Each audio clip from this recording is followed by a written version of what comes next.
Hello, everyone. I am Sarai Smith. I am the owner of Preschool Junk Chronicles Coaching and Training. And this here is a segment over bridging home and school, building strong parent teacher partnerships, strategies for stronger communication and collaboration. So, what really inspired me to create this webinar for you guys is essentially kind of bridging that communication between home and school. Most times in childcare, you hear the infamous, they don't communicate, or are they following through with the same things we are doing at school or at home, or vice versa. So I think it's important that both educators, right, and families are aware of what some of that verbiage needs to look like and what are some really good habits that you can put into place to kind of help build that relationship between you and your child's teacher or a teacher with her parents. All right, so let's dig in and let's get started. So, here, common gaps between parents and teachers. One is miscommunication. The second is different expectations, right? Everybody's expectations are a little different. Limited time. Sometimes there's just not enough time in the day. Parents feeling left out, or teachers simply feeling unsupported. So I think on both party sides, for teachers and for parents, you have probably felt this way one time or another. I know me as a past preschool teacher, I have definitely felt those feelings of not being supported, or wishing I had more time to communicate with a family, or wishing I had more time to do even some requests that families would ask of me, or even that feeling of different expectations, right? Which we'll dig into a little later, but everybody has experienced a little bit of one or the other, maybe all of them. So let's start with miscommunication. Have some scenarios, okay, guys? So, first one, a teacher sends home a note saying, please work with your child on their letters. The parent thinks this means their child is behind and gets defensive when the teacher just wants extra practice. Okay, let's look at the second one. A parent mentions during drop off he didn't sleep well last night. The teacher hears it as he may be cranky today, but doesn't realize the child actually only slept 2 hours and might really need extra support. So, on both ends of that, I'm pretty sure this has to be familiar for if you're an educator watching this or if you're a parent watching this. Let's take a digger deep dive into the first one. So, sending home a note saying your child needs to work on their letters, right? And a parent feeling like their child is behind. I think this is the perfect opportunity in those scenarios to kind of touch base with your parents on what is developmentally appropriate for that age group and what are some of the things curriculum wise you guys are doing in the classroom on a weekly or monthly basis. That's an easy fix. As educators, you're required to have your activity plan, right? You posting and having that outside where your families are able to look at that, moms and dads and guardians are able to see exactly what you're working on. So instead of it coming across as they're behind, it can really be more of, I want you to be engaged and in tune in what's taking place in the classroom. And in order for it to stick, sometimes we need to also practice it at home. So this isn't really me as the teacher saying you're behind. This is me giving you an opportunity to bridge that school to home piece for your student. The second one, drop off. So as a teacher, I completely understand that feeling of, oh my gosh, you didn't sleep, they brought you to school. That means you're not gonna, interact with friends well, or you might have some behavior outbursts. Sometimes we overthink into the situation, and we just need to take a moment and really listen to the words. Okay, didn't sleep well. Well, let's ask some continued questions with that. Did we not sleep well because you think our stomach hurts? Did we not eat something that could have, potentially not set well? Could it potentially be maybe big sister, big brother plays sports and you guys got in late? So that kind of messed with his routine, and that's why sleep is off. So it's not necessarily he doesn't feel good. He just, was thrown off his routine and didn't sleep as long as how he would normally sleep.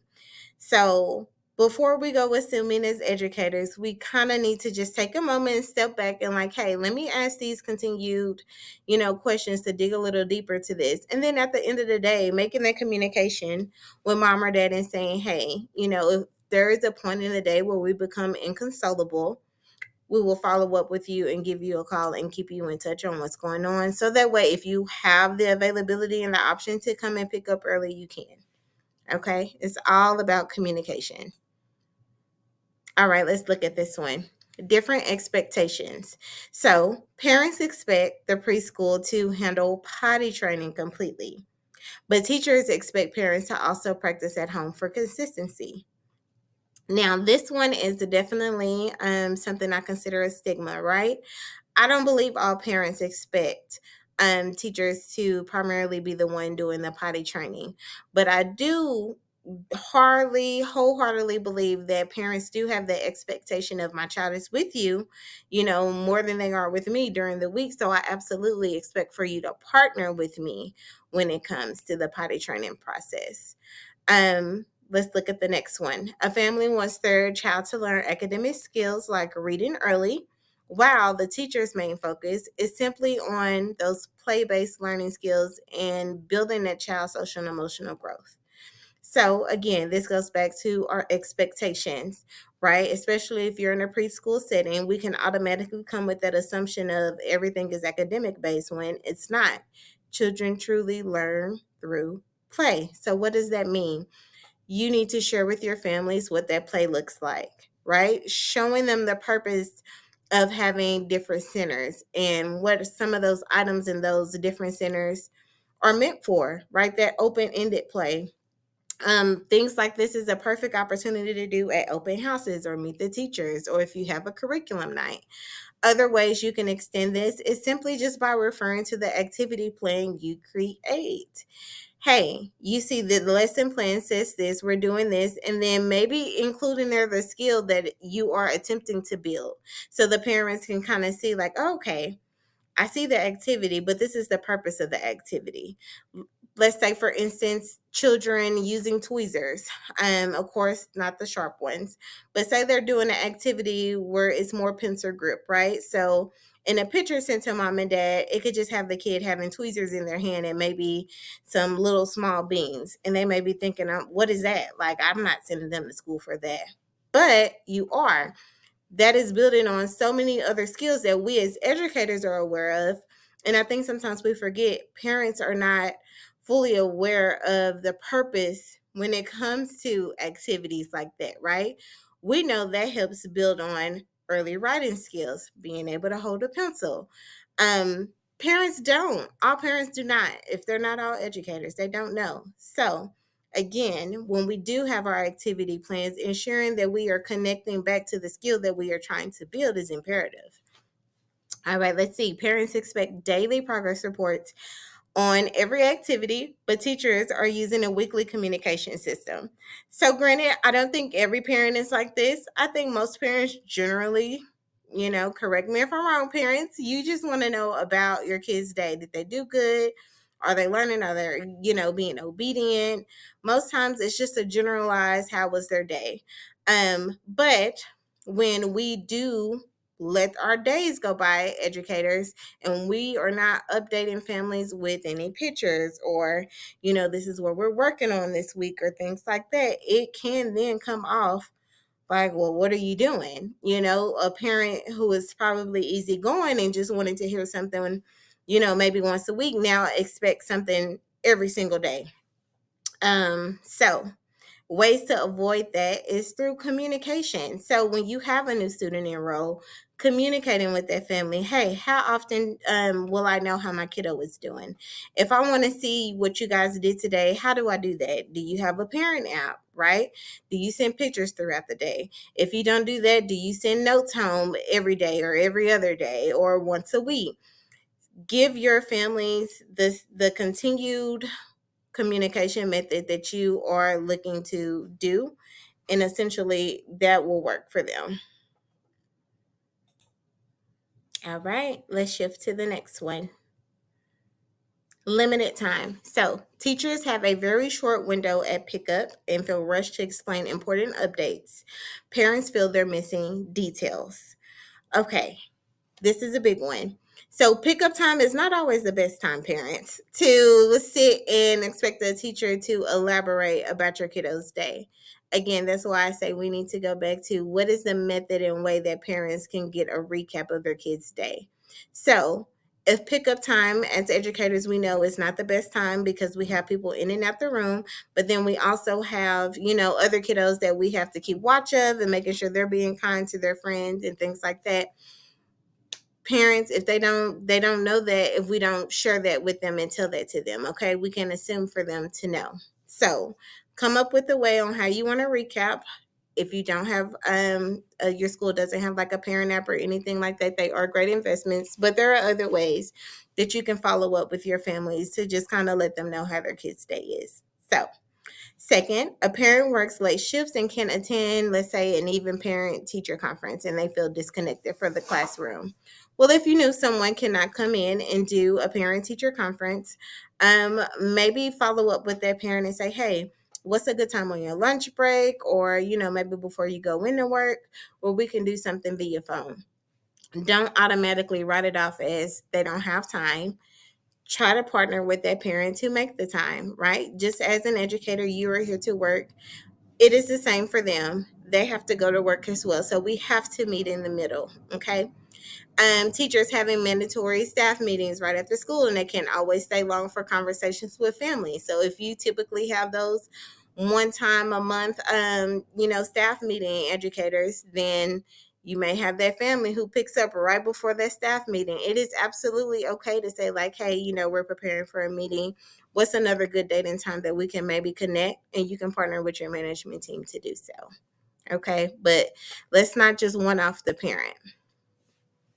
Parents feeling left out. So, families only hear from the school when something is wrong, behavior, illness, never about the positive things their child does. So, with this, we want to be sure that we're including things that their kiddo is doing in the classroom outside of their behavioral struggles. So, I always tell every teacher you can find 1 to 2 things at minimum that their child did awesome today, even if the rest of the day was a struggle. I don't care if the kids sat in circle time and, participated when it came to the songs. Guess what? They participated when it came to the songs and mentioned that to mom or dad at pickup. Find things to let the parents know that, yes, we may be struggling here, but we're also doing really good here, or we also did this really well today, or I noticed, you want to point out some of the good and not just the negative. Another one, parents find out after the fact there was a family engagement day and they didn't get an invite because maybe the flyer got lost in a kid's backpack. So as teachers, if it's, an event coming up or anything like that, it doesn't hurt to have maybe like a sign posted in your room, or just, hey, when they're getting belongings, hey, don't forget we're having our annual, event on da da da da day. Do you have to do it every day? No. But it is okay if you know those parents who are super busy and always have a lot going on to say, hey, maybe I need to just remind them that we're doing this because I know they like to be a part of stuff, but I know they tend to be really busy. Help them out. Give them a reminder.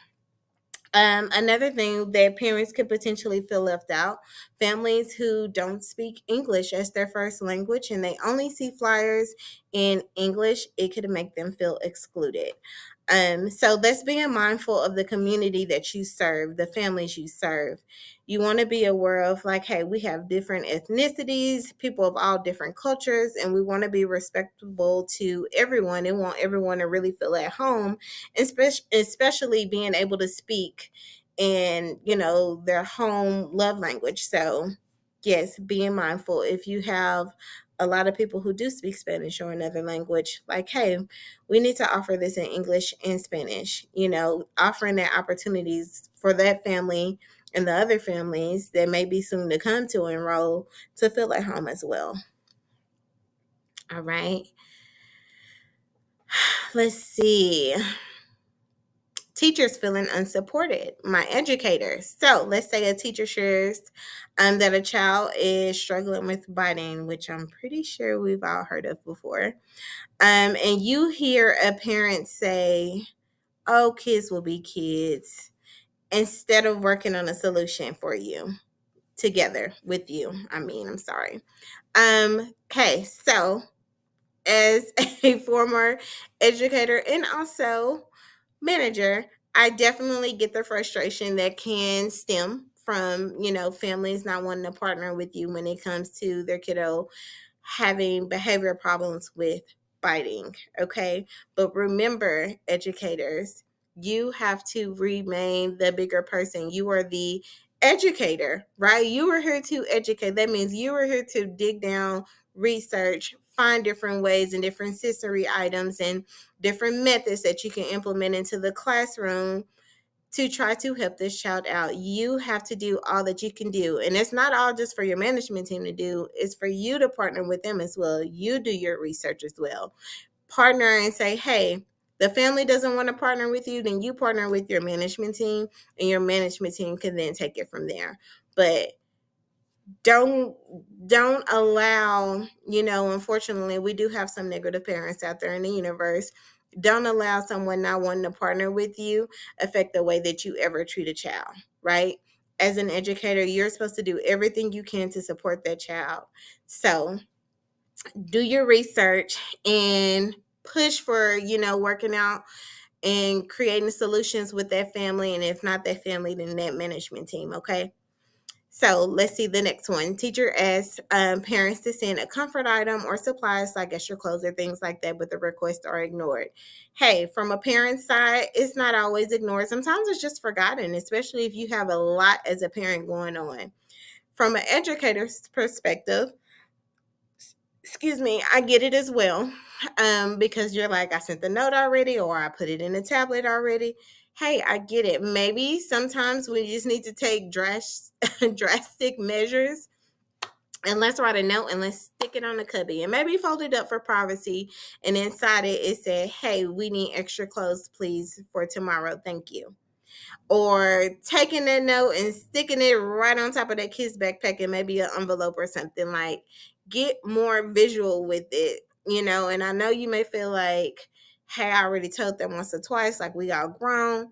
People need reminders, but people also need grace. So get creative, right? Learn your families.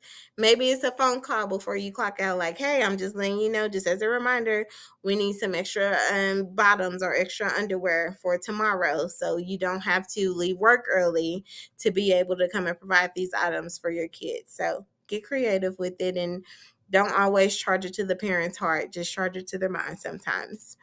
Next, teachers set up a new strategy like visual schedules at school, but parents don't reinforce it at home, so the child struggles with consistency. This can make a teacher feel unsupported, but at the same time, this is when again communication comes into play. Let's talk about it. If a visual schedule doesn't work for you, because maybe you guys have a busy life, right? Like me as a parent, I know when my kids were young, they did sports like crazy, and we would get home at all kinds of hours. So me doing something like a visual schedule was just like out the window. But I can be repetitive all day. I can share the same language that you share all day, and I can encourage that at home. So you just have to get creative and find a way for, hey, I know the teacher said this, but this is not going to work for us. Instead of just saying no, brainstorm with that teacher and say, hey, I can't do this, but I'm willing to do this. Will that help, or will that suffice? Okay. All right. The impact of partnership. So, the benefits of bridging the gap. Academic growth. A teacher sends home a list of words, or sight words. Let's say we're in a pre-K classroom, and a parent practiced them during car rides. The child returns to school super excited and more confident, and is beginning to read some of those sight words out loud. That's academic growth. right? Something small, but something small enough that the parent is able to see and recognize, making that bridge from school to home. Engagement example: a family shares photos from a cultural celebration. The teacher asks them to a class bulletin board, other children ask questions, and this really just kind of helps build the respect and the curiosity that the kids have. That's a great engagement example, right? As parents, bringing things from you guys' home really, really, really helps in those moments where the kiddo is sad, or maybe you have other kiddos in the classroom who have a lot of things to show around the classroom from home, so it can tend to make your kid feel left out. That's why some educators do ask for things like photos or bringing something from home, or those kind of things, because it also makes your kids feel that pride, right? They're happy, like, I brought this, so keeping it in mind, it's a great way for engagement is partnering with your child's teacher and saying, hey, how can we really build that engagement, bringing a little bit of our home into the classroom? All right, academic progress. So, from a teacher's point of view, instead of saying Leah is below average in literacy, the teacher can then say instead, Leah can recognize 10 letters at home. You can help her find the first letter of her name on signs or in books. So, this is a great example of expanding the lessons that are being taught in the classroom and extending it to the home front. So of course we want our kiddos to learn and grow with their numbers and letters and things like that.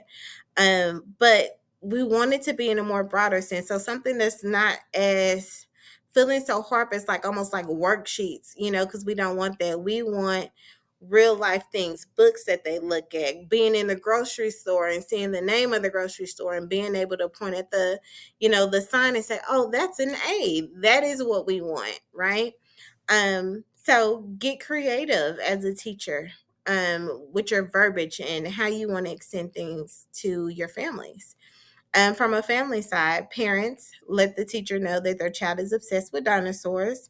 So the teacher integrates dino books into circle time, and the child begins to show interest in learning. So let's say this child struggled with, sitting for circle time when it came time to read a story, right? That teacher taking that step to introduce a dinosaur book into their circle time helps build that connection, because now she has that kiddo's attention.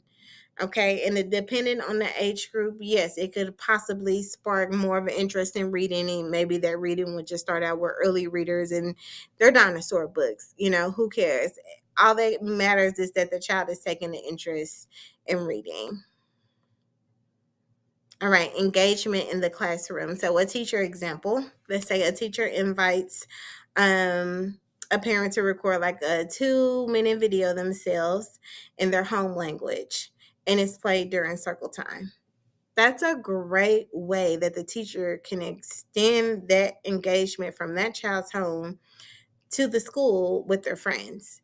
Another example, if you created like a family share bag, which could be a bag essentially going home maybe once a week, twice a week, however you decide, and the families are able to put items in it that just kind of recognizes their culture, maybe things that they love doing. So photos, small objects, maybe something from a vacation, and the teacher uses it for show and tell for the next day.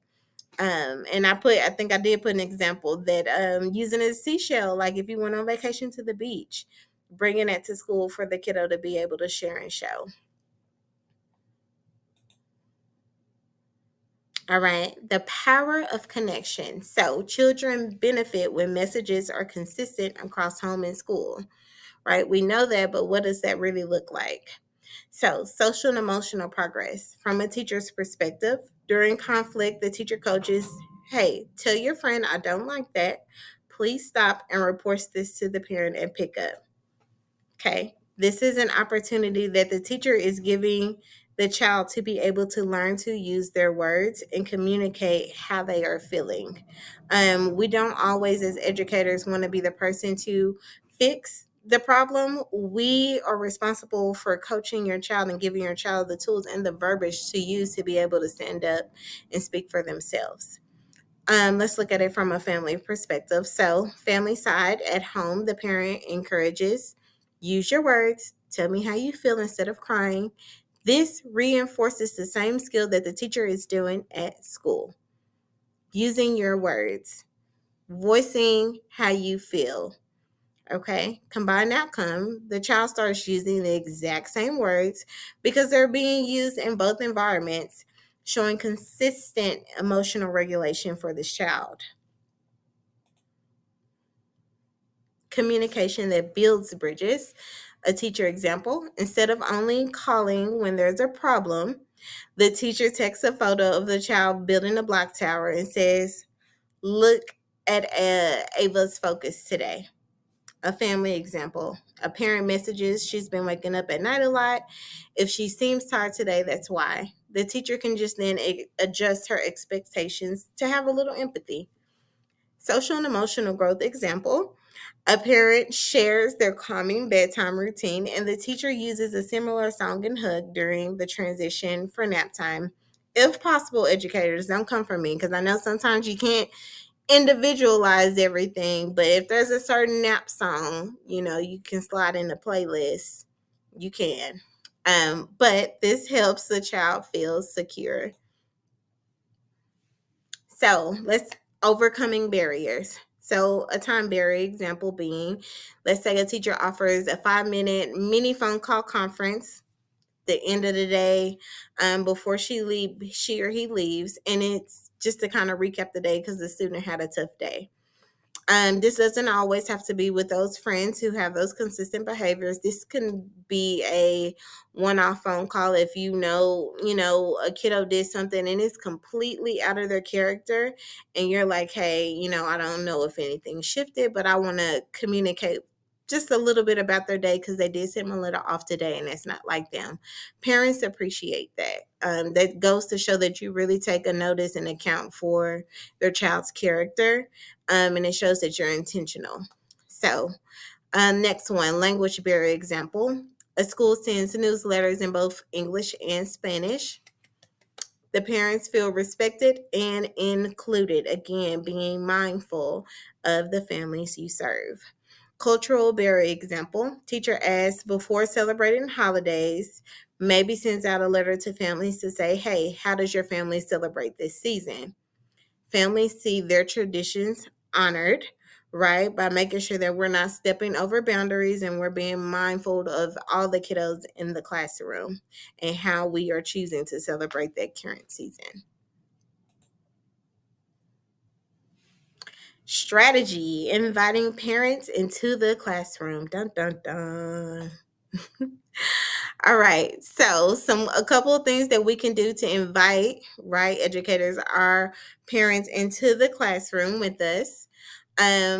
One, invite parents in to help with centers, right? Let's say maybe you're doing a big project that day and it's going to take a lot of prep time. You can absolutely have a parent volunteer go through the proper steps, of course, to just be an extra set of eyes and hands while you prep for it inside the classroom with them. Read aloud. Maybe once a week you give families the opportunity to come read a story. You can have a whole sign up list where one family can sign up to read once a day, or maybe once a week, or maybe once a month. Get creative, however you want to do it, but you're allowing them to come in and be a part of the classroom.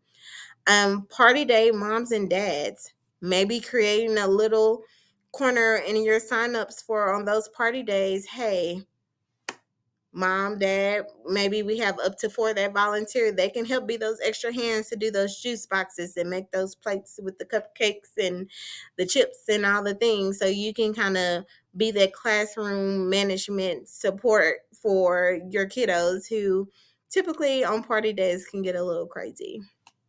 At home support. So for busy parents, offer maybe take home jobs like cutting out shapes, prepping some craft bags for you. Maybe you got some stuff that needs to be laminated that they can help with.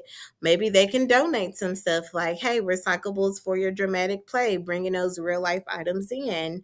Get creative. If you have a parent that wants to help, get creative on exactly how they can help and be a part of that classroom. Guest readers and storytellers, like I said, scheduling a parent reader of the week in person or even via video, encouraging them to also read their books in their home language as well. Maybe sharing skills, talents, and careers. So inviting families to share that with the students. This can be through photos or extra materials that are, of course, hazard free that can be included in the environment. Helping children identify the many, many, many more roles and careers that they are outside of the basic ones that they always tend to see, which are like our firefighters, our policemen, construction. While those are all great careers, there are so many more out there. Let's encourage those families as well to come and have the opportunity to showcase exactly what they do as well.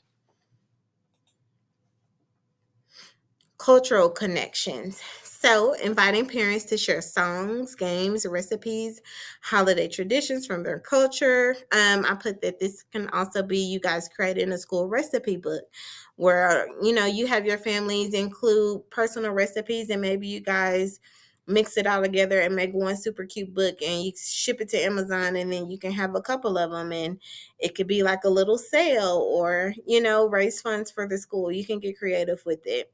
But essentially, this is allowing us to really connect and identify with the different cultures that we serve every single day and learn more about them.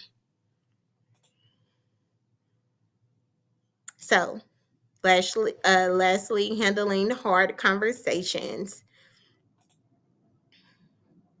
So, from a teacher's perspective, prepare with empathy. So, when you're preparing to have a hard conversation with the family, the first thing you want to do in your preparation is have some sort of empathy, right? We don't have to feel super sorry for the situation or the parent, but we do need to have a little empathy. Start by acknowledging the child's strengths before discussing concerns. Example, Ethan has such a curious mind. He asks the best why questions. I like to share something that we're working on together, right? Kind of that sandwich method I was talking about earlier, that positive, and then that behavior that we may be working on, and then cutting back with another positive. Being specific and objective. So we want to avoid labels when we are speaking to our parents, like she's aggressive. We want to give observable facts. So just the facts of what you see. Today, Leah hit two friends and they wanted to play with the same toy. That's the fact. That's what you saw. Not today, Leah hit two friends because she was angry because they wanted to play with the same toy. That's our opinion. We don't know if Leah was angry. So we want to make sure, that we are including specific facts, only what you see. Offer solutions, not just problems. So pair concerns with strategies. We're teaching him to say, can I have a turn? Instead of grabbing, would you be willing to practice that phrase at home too? So instead of saying, your kiddo's just taking everything from everybody, we can say we're practicing the verbiage of teaching him how to say, can I have a turn? Maybe this is something you guys can introduce at home as well if you notice the same behavior. Use we language. This reinforces the partnership between you and the parent. How can we support Maya together so she feels more comfortable at drop off? Now, how can I, as an educator, how can we, right? We can only do so much. It has to be a team effort between parents and educators. And lastly, avoid ambushes. So, choosing calm times, not rush moments where, it's pick up or drop off or other people are in the classroom environment, especially if you're talking about sensitive information. And if it is something that's super sensitive information and requires that privacy, then making the right time to say, hey, I really love to touch base with you about some things. Can you go see if there's a good time at the front that we can meet? Or I will get with my management team to see if there's a good time when we can meet, maybe in person or via phone. Okay? But don't catch them and give them corrections about their child at pickup or drop off with a room full of other parents and children. It's not appropriate and it's not okay.